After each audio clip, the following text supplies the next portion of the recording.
오늘 우리가 보고 있는 말씀은 히브리서 8장 말씀입니다. 본서에서는 계속해서 예수님은 어떤 분이신가 라는 것을 말씀하고 있죠. 아무리 고난 가운데, 핍박 가운데, 심지어 순교의 자리에 있는 가운데서도 이 예수님은 포기할 대상이 아니라 오히려 더 붙잡아야 될 대상이다 라고 이야기를 하고 있습니다. 그런 가운데 오늘 우리가 보는 8장에서는 예수님은 어떤 분이신가? 예수님은 바로 새 언약의 중보자시다라고 우리에게 말씀하고 있는 것입니다. 7절, 8절 제가 다시 한번 읽어보겠습니다. 저 첫 언약이 무음하였더라면 둘째 것을 요구할 일이 없었으려니와 그들의 잘못을 지적하여 말씀하시되 주께서 이르시되 볼지어다 날이 이르리니 내가 이스라엘 집과 유다 집과 더불어 새 언약을 맺으리라. 그러면 첫 언약이라는 것은 뭘까? 첫 언약은 하나님께서 아담과 맺으셨던 그 바로 선악과 언약이죠. 선악과. 이것을 먹으면 정령 죽을 것이지만 먹지 않으면 영원한 생명과 은혜와 복이 주어질 것이다. 너가 행하는 것에 따라서 달라지기 때문에 이것을 또 다른 표현으로 뭐라고 하냐면 행위 언약이라고 합니다. 첫 언약은 행위 언약입니다. 근데 그때 당시 아담은 이것을 온전히 지킬 수 있었을까? 예, 지킬 수 있었습니다. 왜냐하면 아직까지 타락하지 않았기 때문에, 죄성이 있지 않았기 때문에 그 안에서 그 언약을 그의 행위로서 온전히 지켜낼 수 있는 상황이었습니다. 지키면 뭐가 주어진다고요? 영원한 생명과 영원한 축복이 주어집니다. 사실 사람 입장에서 본다면 아니 왕 대신 하나님께서 내리시는 말씀이면 축복과 영원한 생명을 떠나서 무조건 순종해야 되는 것 아니겠습니까? 그런데 하나님은 우리를 너무나도 사랑하셔가지고 너 지켜 이런 의미가 아니라 이거 지켜가지고 뭐 하시려고 하냐면 우리에게 복을 주시려고 하는 거예요. 그런데 아담은 그것을 지키지 않죠. 어기죠. 관계가 깨어집니다. 그냥 이것을 하나 안 지키는 것, 나 못해요 이 정도가 아니라 인간 자신이, 아담 자신이 자기가 하나님이 되고 싶어서 의도적으로 그걸 깨트립니다. 하나님을 반역합니다. 하나님보다 더 머리 위에 올라가려고 합니다. 관계가 와장창 깨지는 것이죠. 그 이후로 인간은 타락하게 되고 죄성이 가득하게 되면서 그때부터 어느 누구도 인간은 이 행위 언약을 지킬 수 있는 실력이 없습니다. 죄성이 있기 때문에, 타락했기 때문에. 그래서 그 이후로 이 땅을 살아가는 모든 인간은 전부 다 죽음 가운데 살게 되는 것이죠.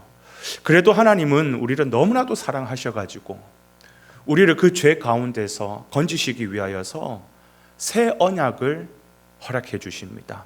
바로 예수 그리스도를 중보자로 앞장 세워가지고 우리가 할 수 없는 그것을, 우리가 도저히 지켜낼 수 없는 그것을 예수님을 통해서 그것을 하게 만드시는 것이죠.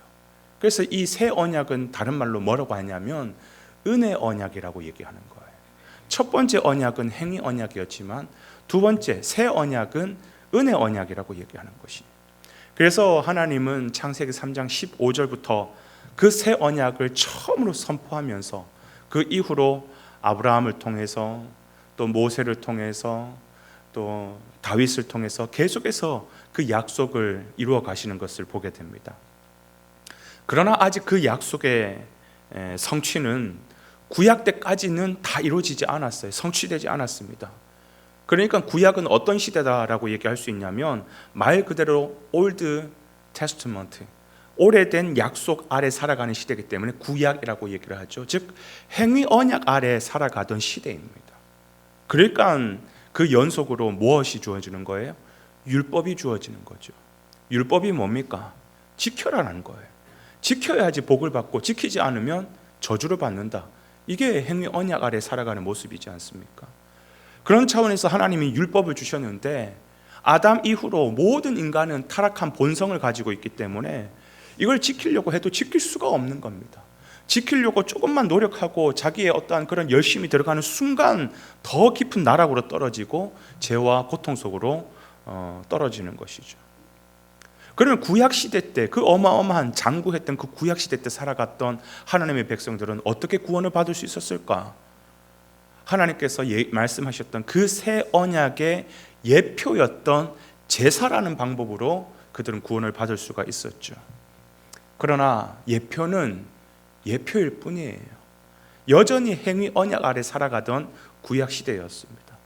그러다가 갈라디아 표현으로는 때가 참에 하나님께서 새 언약의 중보자 되시는 예수 그리스도를 약속대로 우리 가운데 보내주십니다. 그리고 이 새 언약은 옛 언약과 다르게 하나님께서 사람과 맺으시는 것이 아니라 중보자 되시는 예수님을 앞장 세워가지고 예수님과 그 언약을 맺으시는 거예요. 그래서 인간은 연약하여 감당할 수 없었던, 온전히 이룰 수 없었던 이 언약을 예수님께서 성취하시면서 모든 언약을 완성시켜 주신 것이죠. 어떻게 완성시켜 주셨습니까? 먼저 그 십자가 위에서 죽으심으로 말미암아 우리 안에 있는 모든 죄의 저주로부터 건져내셨고, 그리고 그 십자가 위에서 부활하심으로 말미암아 영원한 생명을 우리 가운데 보내주셨고, 그리고 그분의 하나님 앞에서의 완벽한 순종을 통하여서 모든 언약을 완성시키셨습니다. 그래서 우리는 그 중보자 되신 예수님을 어떻게 하면 되느냐? 우리는 감당할 수 없어요. 우리는 그 약속을, 언약을 지킬 수가 없습니다. 우리는 다른 것 없어요. 그 예수님을 믿음으로 단단하게 붙잡기만 하면 되는 것이, 그 십자가 위에서 다 이루신 주의 은혜로 말미암아 영원한 생명과 축복이 그 예수와 붙어있는 자, 믿는 자에게 우리에게 은혜로 주어진다라는 것이죠. 그렇기 때문에 이 성경 전체를 보면요, 구약의 메시지와 신약의 메시지가 강조하는 것이 다르다라는 것을 깨닫게 됩니다. 구약의 메시지는 끊임없이 지켜라 라는 거잖아요. 이걸 지켜야지 하나님께서 너에게 복 준다, 율법을 지켜라라는 거예요. 근데 만약에 지키지 못하면, 우리 인간은 지킬 수 없잖아요. 그 지키지 못하면 어떻게 하는 거예요? 그 새 언약의 예표로서, 아직 그림자이지만 빨리 제사 드려야 되는 거예요. 그래서 또 제사를 드리고, 또 연약해서 넘어지면 또 제사를 드리고. 그런데 신약의 메시지는 전혀 달라집니다. 어떻게 되느냐? 예수 그리스도만 바라봐라, 예수 그리스도만 의지해라, 예수 그리스도만 예배해라. 그분 안에 영원한 생명이 있고 그분 안에 진정한 복이 있다. 그러나 마지막이 가까울수록 사단은 그것을 알고 끊임없이 교회를 흔들 것이다. 예수를 온전히 믿지 못하게끔 교회를 핍박할 것이고 교회를 흔들어댈 것이다. 그러나 예수님도 고난을 받았다. 그러니 너희도 끝까지 견뎌라, 참아라, 끝까지 사단 마귀와 싸워라. 절대로 예수를 버리지 마라. 예수를 버리는 순간 모든 것이 다 물거품으로 돌아간다. 이게 신약의 메시지라는 거예요. 그러니까 여러분, 오늘 우리는 어느 시대를 살아가고 있습니까? 신약의 시대를 살아가고 있어요. 그러니까 여전히 구약에 갇혀가지고 예수 믿으면 복 받는다, 나 예수를 잘 믿었는데 왜 하나님 내 가운데 어려움이 있습니까?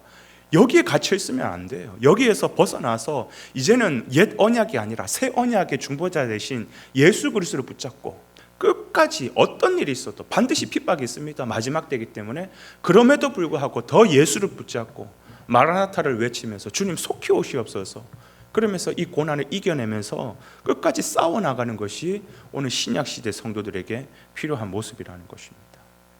오늘 새 언약 아래 살아가는 저와 여러분들은 다른 어떤 것에 구원이 없다라는 것을 믿으시고 예수 그리스도를 붙잡는 그런 귀한 저와 여러분 되시기를 바랍니다.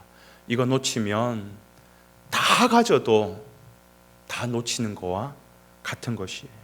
어떤 일이 있어도 오늘 하루의 삶 가운데서도 단단히 예수 그리스도를 의지하고 붙잡는 그런 귀한 저와 여러분의 하루가 되시기를 주님의 이름으로 축원을 드립니다.